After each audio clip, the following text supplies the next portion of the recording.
কেইজনমান যুৱকে ধৰি বান্ধি পিটি অৰুণাচলক গোটাই দিছিল আৰু অৰুণাচল আৰক্ষীৰ জিম্মাত তেওঁ নিহত হৈছে আৰু এই ঘটনাটো সম্পূৰ্ণ পৰিকল্পিত এটা হত্যাকাণ্ড।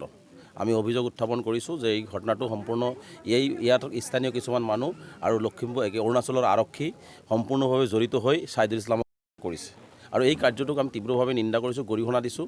আচলতে দেখিছোঁ যে অসমৰ মানুহ যেতিয়াই মেঘালয় হওক অৰুণাচল হওক য'তেই কাম কৰিব যায় বা অৰুণাচলত বা মেঘালয়ত কাম কৰিব যোৱা সময়ত অসমৰ মানুহৰ কোনো নিৰাপত্তা নাথাকে। প্ৰতি মাহেই দেখিছোঁ যে অৰুণাচলত এটাৰ পিছত এটা হত্যাকাণ্ড, এটাৰ পিছত এটা মাৰপিট অসমৰ মানুহক কৰা হৈ আছে। আচলতে অসম চৰকাৰক আমি তীব্ৰভাৱে নিন্দা কৰিছোঁ যে অসম চৰকাৰে এই কথাটোত অলপ গুৰুত্ব প্ৰদান কৰিব লাগিছিল। যি অৰুণাচলে অসমৰ উশাহ নল'লে তেওঁলোকে চলিব নোৱাৰিব, সেই অৰুণাচলত অসমীয়া ৰাইজক যেতিয়া অত্যাচাৰ কৰে তাৰপিছতো অসম চৰকাৰে নীৰৱ ভূমিকা পালন কৰে। তাৰমানে বুজা গৈছে যে অৰুণাচলৰ ওচৰত অসম চৰকাৰে আঁঠু লৈছে। সেইকাৰণে মুখ্যমন্ত্ৰী হিমন্ত বিশ্ব শৰ্মা ডাঙৰীয়াক আমি আহ্বান জনাইছোঁ যে আপুনি ইমান দম্ভ মাৰে, ইমান ডাঙৰ ডাঙৰ কথা কয়, কিয় অৰুণাচলত অসমীয়া মানুহৰ নিৰাপত্তা আপুনি সুনিশ্চিত কৰিব পৰা নাই? গতিকে আপুনি এইটো সম্পূৰ্ণ বিফল হৈছে। গতিকে মই মুখ্যমন্ত্ৰী ডাঙৰীয়াক পুনৰবাৰ আহ্বান জনাইছোঁ যে অসমৰ মানুহৰ নিৰাপত্তা সুনিশ্চিত কৰাৰ ব্যৱস্থা অৰুণাচলত কৰক।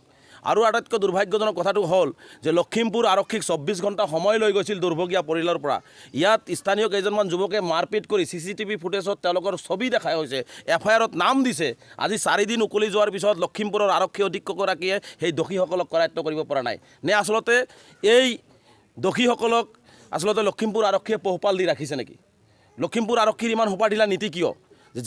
কেইজন যুৱকে ইয়াত ধৰি বান্ধি অৰুণাচলত পঠাই দিলে আৰু অৰুণাচলত যুৱকজনক হত্যা কৰা হ'ল, এই লখিমপুৰৰ মানুহখিনিকো তেওঁলোকে আচলতে গ্ৰেপ্তাৰ কৰিব নোৱাৰা কাৰ্যটো আৰক্ষী যে সম্পূৰ্ণ বিফল হৈছে, লখিমপুৰ আৰক্ষী অধীক্ষকগৰাকী যে সম্পূৰ্ণ বিফল হৈছে, এইটো প্ৰমাণ হৈ পৰিছে। গতিকে আমি স্পষ্টকৈ জনাইছোঁ অৰুণাচলত থকা অসমৰ প্ৰতিজন নাগৰিকৰ নিৰাপত্তা সুনিশ্চিত হ'ব লাগিব, অসম চৰকাৰে সুনিশ্চিত কৰিব লাগিব। লখিমপুৰৰ বৰ্ডাৰত যিহেতু অৰুণাচল পৰিছে, এই লখিমপুৰ অঞ্চলৰ ৰাইজৰ নিৰাপত্তা সুনিশ্চিত কৰাৰ ক্ষেত্ৰত লখিমপুৰৰ জিলা উপায়ুক্ত আৰক্ষী অধীক্ষকগৰাকী কঠোৰ ব্যৱস্থা গ্ৰহণ কৰিব লাগিব। গতিকে আমি স্পষ্টকৈ জনাইছোঁ যে 24 ঘণ্টা সময়সীমা আমি আকৌ দিছোঁ। আমাৰ কালি আমচুৰ কেন্দ্ৰীয় সমিতিৰ এটা টীম অৰুণাচলত যাব। অৰুণাচলৰ এই কিমিং জিলাৰ যিখন আছে সেই জিলাৰ তেওঁলোকে কথা পাতিব, জিলা উপায়ুক্তৰ লগত কথা পাতি এটা ন্যায়িক তদন্ত বিচাৰিব। অৰুণাচলৰ ফালৰ পৰাও অসম চৰকাৰৰ ফালৰ পৰা আমি এটা ন্যায়িক তদন্ত বিচাৰিছোঁ আৰু এই দুৰ্ভগীয়া পৰিয়ালটো যাতে এটা উপযুক্ত ক্ষতিপূৰণ পায় তাৰ কাৰণে যাৱতীয় ব্যৱস্থা গ্ৰহণ কৰাৰ দাবী আমি উত্থাপন কৰিম।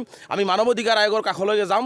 আমি অসমৰ মুখ্যমন্ত্ৰীকো লিখিতভাৱে অহাকালি আমি অৱগত কৰিম। তাৰপিছতো যদি ছহিদুল ইছলামৰ মাতৃয়ে ন্যায় নাপায়, ছহিদুল ইছলামে যদি ন্যায় নাপায় আৰু তাৰপিছতো যদি অসমৰ মানুহৰ নিৰাপত্তা সুনিশ্চিত নহয়, তেনেহ'লে আমি 24 ঘণ্টাৰ পিছত অৰুণাচল সীমান্তৰ যি পথ আছে সেই পথ অনিৰ্দিষ্টকালৰ বাবে আমি অৱৰোধ কাৰ্যসূচী গ্ৰহণ কৰিম। তাৰ বাবে যদি কোনো অপ্ৰীতিকৰ পৰিস্থিতিৰ সৃষ্টি হয়, সম্পূৰ্ণ লখিমপুৰ আৰক্ষী প্ৰশাসন, সম্পূৰ্ণ লখিমপুৰ চিভিল প্ৰশাসন আৰু অসম চৰকাৰ সম্পূৰ্ণ জগৰীয়া হ'ব, অৰুণাচল প্ৰশাসন সম্পূৰ্ণ জগৰীয়া হ'ব।